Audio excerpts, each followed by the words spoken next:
Hello friends, कैसे हैं आप? सर बढ़िया हैं, लेकिन थर्सडे आफ्टरनून के बाद बाजार ने जो गिरना शुरू किया है उसका दौर रुक नहीं रहा है। और अब जिस तरीके से थर्सडे को, जैसे मैंने आपके साथ चर्चा की थी कि बहुत तेज़ी से गिरावट हुई, और मैंने ये आपको जो है, मुझे जनरली कुछ थोड़ा सा जल्दी रिएक्ट मैंने शायद कर दिया। उसके बाद बाजार चले भी, अगर हम पिछले एक महीने के एनालिसिस को देखें तो। लेकिन मैंने आपसे एक ही बात बोली थी कि बाजार जब भी आएगा तो एकदम तेजी से आएगा नीचे। बाजार ने नए हाई लगा दिए, 18,800 के ऊपर बाजार चला गया। उसके बाद देखिएगा बहुत ही जल्द आपको, मतलब 11-12 दिनों के अंदर ही बाजार वहां से तकरीबन 4% 5% उठता हुआ नजर आ गया। अभी निफ्टी ने क्या किया, पहले तो निफ्टी को देखते हैं कि निफ्टी आपको चार्ट पे, जो डेली चार्ट है उसके ऊपर एक चीज़ इंडिकेट कर रहा है। आप ध्यान से अगर देखेंगे तो ये जो कैंडल्स हैं जो मैं अभी आपके साथ डिस्कस कर रहा हूँ, ये कैंडल्स नवंबर की हैं। नवंबर के महीने के अंदर एक कैंडल, दो कैंडल, तीन कैंडल, 4, 5, 6, ये जो 6 कैंडल्स थी यहाँ पे बाजार ने कंसोलिडेट किया था। और इन सारी कैंडल्स के अंदर एक चीज विशेष थी कि इन सबकी क्लोजिंग 18,300 से ऊपर थी, और एक बेस जो था उसका था 18,350। 18,350 का निफ्टी में जो बेस था इस पूरे के पूरे ट्रेड का।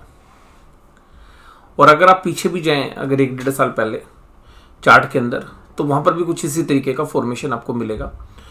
उस सारे फॉर्मेशन को तोड़ के निफ्टी ने 18,300 के नीचे क्लोज दिया, और दिन के लोएस्ट पॉइंट के ऊपर निफ्टी ने क्लोजिंग दी।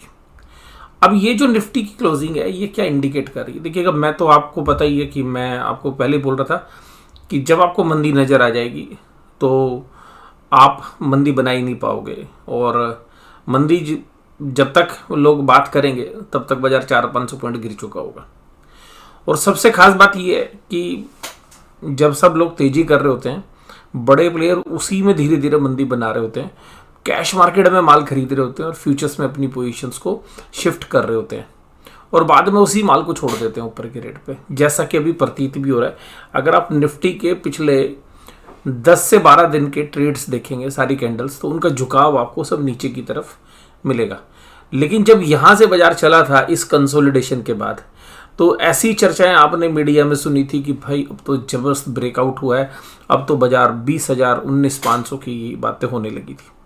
लेकिन मैंने तब भी आपके साथ एक ही व्यू रखा था। मैंने कहा था कि देखिएगा, मार्केट जो है हाई रिस्क पे है, और मैं यहाँ पर इंडेक्स के अंदर मुझे जो है कुछ सही नहीं लग रहा है। बेशक से बाजार तेजी चल रहा है, हम अपना इंतजार करेंगे, और बाजार में जब वीकनेस के संकेत आएंगे तब मैं आपसे चर्चा करूंगा। तो देखिएगा, ये जो क्लोजिंग हुई है ये एक वीक क्लोजिंग है। अब अगले हफ्ते के अंदर हमें क्या लग रहा है? देखिएगा, अगला पड़ाव जो है इस हफ्ते का वो बनता है 18,044, यानी कि 18,044। आप इसको मोटा मोटी 18,040 या 18,050 पे ले जाइएगा, क्योंकि एब्सोल्यूट नंबर पे आप बात करेंगे तो ज़्यादा समझ में आएगी बात आपको। 18,040 का जो लेवल है ये अब एक मेजर सपोर्ट का काम करेगी। लेकिन इसके बाद ये जो सपोर्ट है ये 17,930 के आसपास तक बनती है। 20-30 आप 5-10 पॉइंट का हो सकता है, बट ये जो लेवल्स हैं ये बाजार के अंदर एक प्रोटेक्शन का काम करेगा। और मुझे लगता है कि इस हफ्ते में शायद ये दोनों सपोर्ट जो हैं कारगर रहनी चाहिए, और निफ्टी के अंदर इस हफ्ते के अंदर ये जो चीज़ें हैं ये एक सपोर्ट के रूप में काम करेगी। ऊपर के लेवल पर मुझे लगता है कि बाजार अगर 18,400 18,500 के आसपास जाता है तो वो एक सेल ऑन राइज अपॉर्चुनिटी शायद ट्रेडर्स के लिए रहने वाली है। और किसी भी कारण से बाजार अगर 17,930 तोड़ देता है, 17,930 तोड़ देता है, और मैं आपको बोलूँ कि ये जो टूटेगा ना बाजार, अगर 18,040 या 17,930 इसके बीच में कंसोलिडेट करना चाहिए।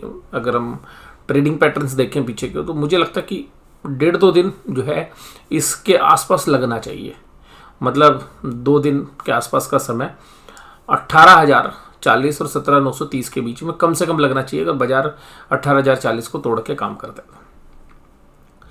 लेकिन अगर 17,930 के बाद बाजार क्लोज दे देता है तो बाजार एक फ्री फॉल की तरफ जाएगा।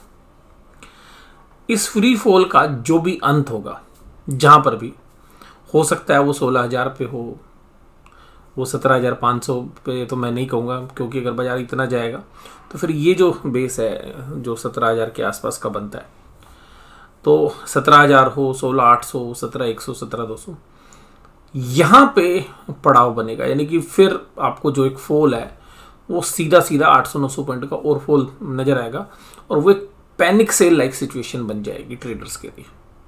हालांकि इसी के बीच में मुझे ऐसा लगता है कि जो stock specifically small cap mid cap के जो शेयर्स हैं उनमें शायद इंडेक्स में तो देखिए गिरावट होगी तो उनमें होगी, लेकिन मुझे फिर भी लगता है कि जो स्मॉल कैप और मिड कैप की जो अच्छी कंपनीज हैं जिनकी वैल्यूएशंस बड़ी रीजनेबल है, वहाँ शायद अभी भी डाउन साइड आपको कम नजर आए इस फॉल में अगर होता है तो। बट अभी ये जो कहना है कि भाई 17,930 के नीचे बाजार जाता है, तो वो आउटलुक अभी मुझे थोड़ा सा कम लग रहा है इस हफ्ते में। लेकिन बाजार में सब कुछ संभव है, मैं इस बात को भी जो है मना नहीं करता, क्योंकि जब हम तेजी की उम्मीद कर रहे थे तो हमें इतनी तेजी की उम्मीद नहीं थी, लेकिन बाजार जो है एक्सट्रीम करता है जो भी करता है। तो जो एक्सट्रीम लेवल्स हैं वो अगर आते हैं तो फिर देखिएगा बहुत सारे आपको इकोनॉमिक इंडिकेटर्स की बात करें या फिर पैनिक सेल होती है तो फिर ऐसा भी हो सकता है कि आपको 16,000 की डिजिट के अंदर भी इंडेक्स जाता हुआ नजर आ जाए। तो उस बात को हालांकि अभी मुझे लगता है कि इतने शॉर्ट पीरियड में शायद नहीं होगा। हालांकि अब जो इंटरनेशनल ट्रेड्स हैं उनको अगर हम देखें तो जो है इस तरीके की परिस्थितियां भी आ सकती हैं। इसके अलावा आरबीआई का जो गवर्नर्स हैं उन्होंने जो इस तरीके से इस बार जो क्रेडिट पॉलिसी में ऐलान किया वो किस तरीके का था, तो उस क्रेडिट पॉलिसी में ऐसा लगा कि जो है आरबीआई के गवर्नर इस बार बैकफुट पे थे। मैं ये नहीं कहूँगा इन्फ्लेशन के फ्रंट पे, बल्कि जो ग्रोथ के डेटा हैं या इकोनॉमी की आगे की जो तरक्की है उसके बारे में थोड़ा सा कॉशियस व्यू जो है उनकी जो है बॉडी लैंग्वेज को देख के मैं लगता हुआ मैं नज़र आया। और इंडिया के अंदर एक बेस इफेक्ट था कि भाई जो कंजम्पशन हुई है पिछले 1-1.5 साल में वो लो बेस इफेक्ट हुई है, तो शायद चाहे वो ऑटो हो, चाहे वो होम लोन्स हो, रियल एस्टेट हो, तो शायद वो एक बेस जो है शायद अब इतनी तेज़ी से नहीं चलने वाला, क्योंकि जो भी गाड़ियाँ खरीदी जाती हैं तो 5-7 साल चलती हैं, या जो भी घर बिके हैं रियल एस्टेट में उनकी भी एक शेल्फ लाइफ जो है आप कह सकते हैं कि भाई 25-30 साल तो रहेगी। तो अल्टीमेटली जो घर भी आप बदलेंगे तो उसकी एक रिप्लेसमेंट पीरियड जो है वो 25-30 साल बाद ही होगा। तो इस तरीके से अगर हम देखें तो अभी ग्रोथ स्लो होने के जो संकेत वो आरबीआई गवर्नर की स्पीच से भी हमें देखने के लिए मिले।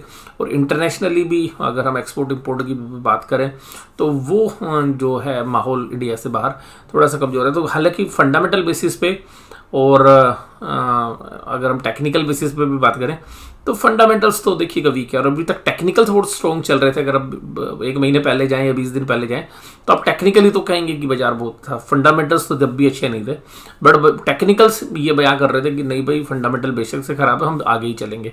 लेकिन बाजार अब फंडामेंटल के साथ मैच करते हुए नजर आ रहे हैं, इंडिया के भी बाजार और इंडिया से बाहर के भी बाजार अगर हम बात करें तो निफ्टी का जो आउटलुक है ये मैंने आपके साथ इस वीडियो में चर्चा की।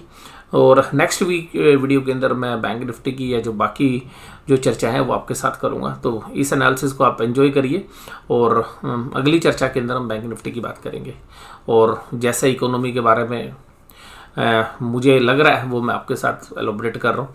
तो ये पूरे आउटकम पे आपके क्या व्यूज़ हैं ये जरूर से जो मुझे कमेंट बॉक्स में बताइएगा। वीडियो देखने के लिए धन्यवाद, थैंक यू वेरी मच।